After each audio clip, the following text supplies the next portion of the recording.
Hello guys, welcome back to my channel. So we saw in the season finale Love During Lockup, Indy found some pictures in Harry's iCloud account of Harry talking to other women on FaceTime, including one picture of him shirtless talking to another woman who is completely topless. So Indy confronted Harry about cheating on her and he adamantly denied it, but she failed to bring up the evidence she found in Harry's iCloud account. So in this episode, Indy was planning to pick up Harry from the halfway house in a few weeks when he got out, but she started to have second thoughts after everything she found out about. But Harry called her again and asked her if she was still planning on picking him up, and she said yes. So she plans to pack up all her stuff from her sister's house and move her and her daughter to Ohio to stay with Harry's sister for a few months once Harry's released from the halfway house. So then Indy went downstairs at her sister's house after talking to Harry, and she explained that everything was going great with Harry now, and now she plans to follow through with her plans of going to Ohio. And Indy's sister was just sitting there shaking her head. She was disappointed and wondered what kind of BS Harry came up with to change Indy's mind so easily.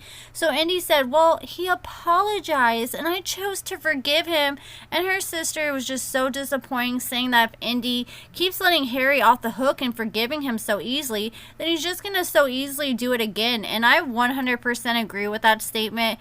And I swear to God, if I hear Indy say spiritual husband one more time, I'm gonna freak out. Like, if you literally had a drinking game while you were watching the show and took a shot every time Indy said spiritual husband, you'd be wasted and probably face down the floor by the end of the show.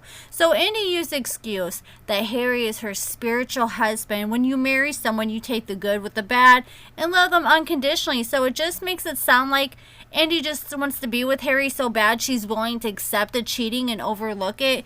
And it's different, like when you actually get married, because you take your time to get to know that person and make them prove themselves to you, and to show that that marriage is worthy. And even then, if you're married to someone, that's no excuse to overlook someone being shady and cheating on you. Like, I don't know if Indy thinks Harry's the best she can get or what, or she may not find someone else better than Harry, and that's why she chooses to accept this behavior. But of course, Harry's gonna stick around because you're pretty much letting him have his cake and eat it too. And if this man loved you like he claims he does, he wouldn't want to hurt you and cheat on you and put you through that, especially if he looks at you as his spiritual wife, like you look at him as your spiritual husband. But obviously, Harry doesn't seem like he's ready to be in a committed relationship when he still has a wandering eye.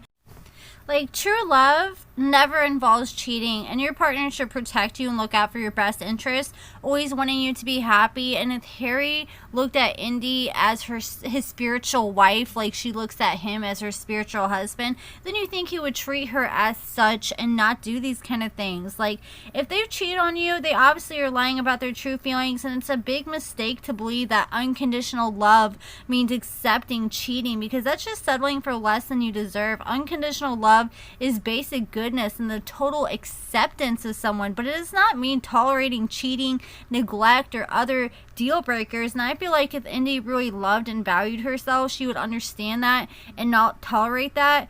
But Indy admitted herself that all her past partners have cheated on her in the past. So maybe she thinks this is normal stuff you deal with in a relationship just because it's become normalized for her and she probably hasn't experienced anything different. So that's what she accepts.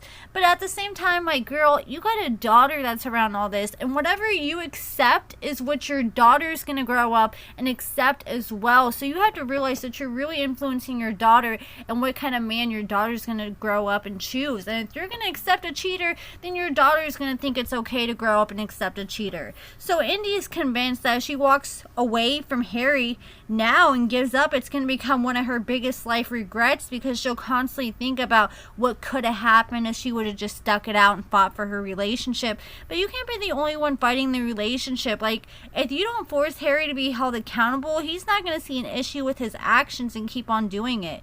So then Indy went and visited her family and sat one of her friends down and explained what was going on with her and Harry and what she found in Harry's phone. And her friend was surprised that Indy was pretty much okay with it and still planning to go to Ohio after all that and choosing to still be with Harry. So Indy explained she feels like, well, since Harry's about to get out, he'll be living with me, So she's convinced that he's not going to cheat because they're going to be living under the same roof. And it's like, girl, then Indy's mom came up to the window like freaking Freddy Krueger or something.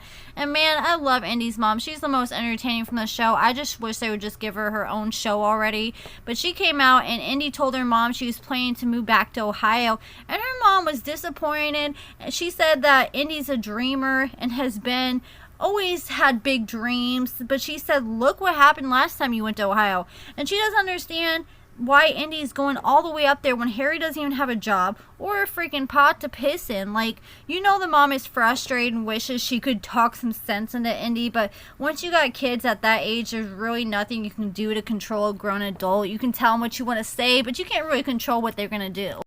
So you already know Indy's mom, Yolanda's just going to sit back with her popcorn and watch the train wreck unfold. And then Indy's mom whipped out some pepper spray and gave it to Indy so she can use it to protect herself in case something goes wrong. And Indy was like, what do I need pepper spray for? And her mom was like, you don't really know this dude, and this dude is a criminal. And all I gotta say is, Indy, if you end up using that pepper spray, just make sure there's no wind going on. Because I remember I had like a super toxic ex that tried to lay hands on me, and I had some pepper spray, and I tried to spray it, and it was all windy outside, and all the pepper spray blew right back in my eyes, and it was so freaking dumb. So then, a few weeks later, Indy drove her and her daughter up to Ohio to pick up Harry from the halfway house. So Indy wants to stay with Harry for a few months, so Harry's sister is kind enough to let Harry and Indy and her daughter stay with her, but she said both of them have to find jobs and work and contribute ASAP because Harry's sister works full-time and she doesn't want Harry just to be laying up, partying, drinking, smoking, and just hanging out with Indy all the time while his sister's sitting there paying all the bills. And she said she's about to be taking care of two grown adults while they shack up in the house. So I'm curious about is like, why doesn't Harry already have a job? Like, didn't the halfway house say he could go job searching while he was there and work? So why didn't he at least get a job within the last few months? Like, even if you got to go work at McDonald's or something, something's better than nothing. So Indy's been doing the same thing though, so I can't really speak on her either because she had a job as a makeup artist and then quit her job, and it just seems like both of them are just banking on these paychecks they're going to get from the show. And I sure hope when they start to get these paychecks from WeTV, they at least break off something for Harry's sister for letting Indy and her daughter and Harry shack up there for the past 2 months. So yeah, then Indy finally got the call from Harry. I guess he wasn't supposed to get out until the next morning, and he ended up getting released at midnight. So Indy stopped at Harry's sister's house, helped him cook some food, and left her daughter there when she went to go pick up Harry. And Harry finally got released. They had their little notebook moment where they all ran and jumped into each other's arms. I didn't realize Harry was so short. Like, he's almost Indy's height when they're standing next to each other. But she was super happy, and it looks like the two of them are still together because I checked on social media. She was posting pictures with him just today and shouting him out on Instagram because he now has an Instagram and telling people to go follow him and whatnot. So it looks like things are going strong for them. I just hope that he's put his cheating ways behind him. But that's it for this video, guys. Let me know your thoughts about Indy and Harry in the comments below. Make sure you give this video a thumbs up, subscribe, and thank you so much for watching.